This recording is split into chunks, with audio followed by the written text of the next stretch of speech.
Well, good evening. Thank you for joining us tonight. Rolly Hoyt here with Faith Woodard. We're going to begin with police in Russellville investigating a disturbing case of child abuse. Plus, a ruling coming in today saying that we'll get to that in just a moment, but police in Russellville investigating again child abuse and that a victim fighting to survive in a Little Rock hospital. Yeah, police have called this case horrific and shocking, and THV 11's Catherine Rowley is back from Pope County after speaking with the police chief there to learn more about this case. Catherine? Well, Rolly and Faith, Chris and Caitlin Freeman, who are behind me, are the parents of that child that are both charged with battery in the first degree and endangering the welfare of a minor. They are booked in the Polk County Detention Center on a $100,000 cash-only bond as law enforcement continues their investigation into the events that led to the condition the boy was in.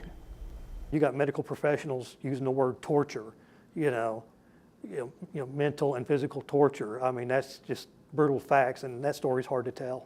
Early Tuesday morning, the Russellville Police Department was notified of a potential child abuse case after a Russellville 7-year-old was taken by helicopter to a hospital in Little Rock.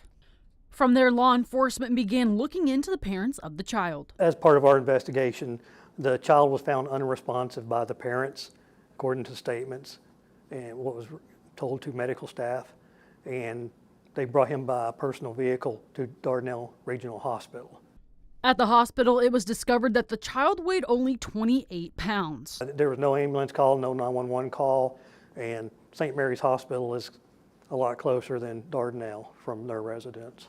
After the notification to the Russellville Police Department, detectives got a search warrant and uncovered more details about the alleged abuse the child suffered. When the detectives got in there, they inspected a closet, and when they inspected it, they noticed that there was urine and feces on the floor.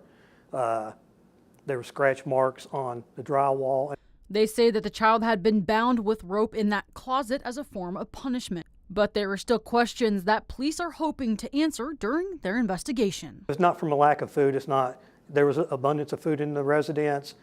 The kids were covered by insurance from what we understand. There was no reasonable explanation that we could find of why the child would be malnourished or in that condition at all. And while the investigation is continuing, Ewing says that the case has shocked not only the police, but the community as well. The facts of it, like I said, are horrific, heinous. It's, even for us to try to tell the story, it's hard.